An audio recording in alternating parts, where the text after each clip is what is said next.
Bonjour à toi chers spectateurs et bienvenue dans Découvre Artiste, l'émission qui parle de cinéma mais surtout de ceux qui font le cinéma.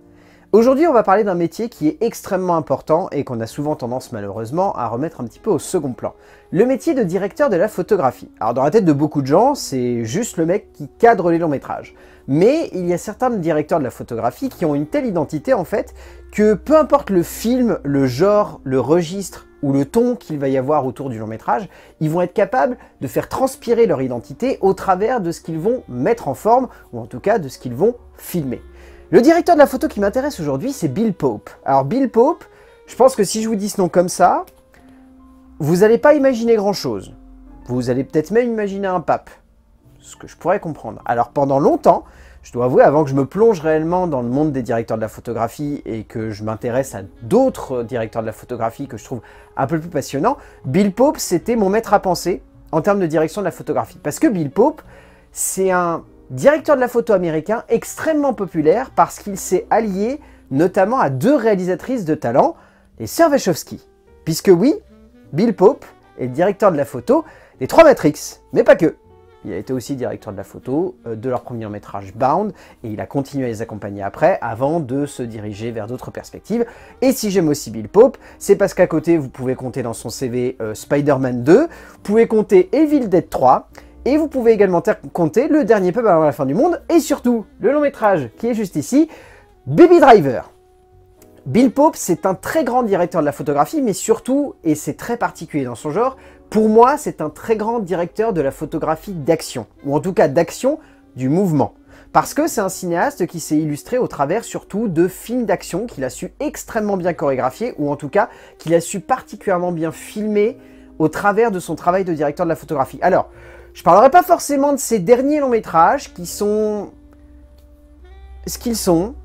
Je vous laisserai aller voir ce qu'il a fait, mais on peut notamment compter dans les derniers films où il a été directeur de la photographie Charlie's Angel. À côté, vous pouvez compter également Shang-Chi, où là, je trouve que la photographie en termes d'action est très bien découpée et fait limite plus cool que ce que la plupart des Marvel ont fait dernièrement.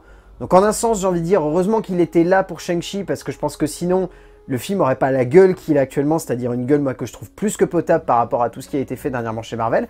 Mais en tout cas, retenez surtout ça, c'est le mec qui a filmé les 3 Matrix, c'est le mec qui a filmé Spider-Man 2 et Spider-Man 3, et c'est le mec qui a filmé Le Dernier Pub avant la fin du monde et Baby Driver.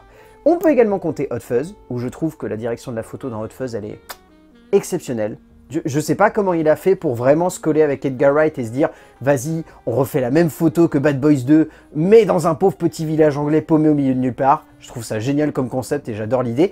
Mais en tout cas, voilà, Bill Pope, pendant très longtemps, à mes yeux, c'était un très grand directeur de la photographie. Avec le temps, je me suis rendu compte que c'était surtout un directeur de la photographie qui était capable de capter particulièrement bien la vision d'un réalisateur. Contrairement à d'autres directeurs de la photo, dont on aura certainement l'occasion de parler dans cette émission, où clairement, là, ce sont des directeurs de la photo qui ont tellement de poids et un œil tellement unique que même s'ils épousent le point de vue d'un réalisateur, on voit que c'est un film filmé par ces gars-là. Je pense à Emmanuel Lubezki par exemple, je veux dire un film filmé par Emmanuel Lubezki, ça se voit à 10 km. Mais Bill Pope en tout cas a cette logique et cette synthèse de captation qui fait que, au travers de ses plans, on arrive parfaitement à suivre l'action.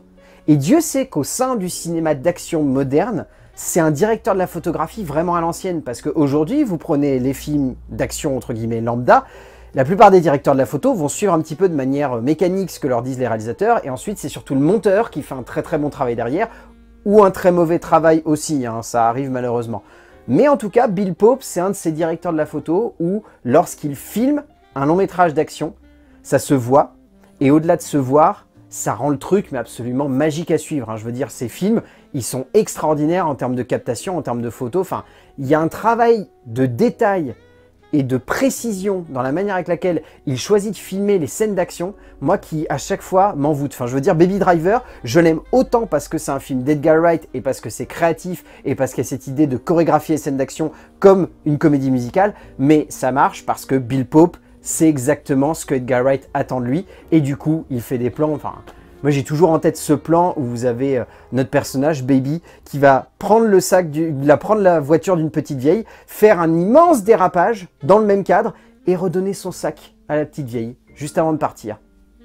En termes de structure de plan, ça peut sembler très simple, mais je pense que si t'as pas le bon directeur de la photo, le film, il peut pas réussir à retranscrire ce gag finalement très simple, mais qui fonctionne extrêmement bien parce que Bill Pope est là pour parfaitement capter cette scène d'action. Et je trouve que tout le travail de captation de Bill Pope, il est à cette image. Même vous remontez à ses tout premiers films, qui n'étaient pas du tout des films d'action, mais qui étaient littéralement des clips, il y avait cette logique de captation qui faisait que ces clips, ils avaient une petite identité singulière, ils avaient quelque chose de particulier, et ouais, il y avait déjà ces trucs-là dans les clips qu'il faisait. Je me suis amusé à les regarder du coup, et franchement, la manière avec laquelle il capte les choses, c'est un œil unique. Donc certes, c'est pas le plus grand directeur de la photographie qui est au sein du cinéma américain, mais c'est un de ces mecs qui sait capter l'action avec un œil très singulier et un œil unique.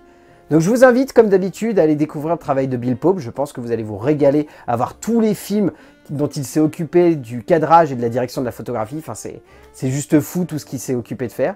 Et d'ici là, je vais vous dire qu'on va se retrouver très vite pour parler de cinéma, mais surtout pour découvrir ce qu'un artiste a à nous dire du cinéma.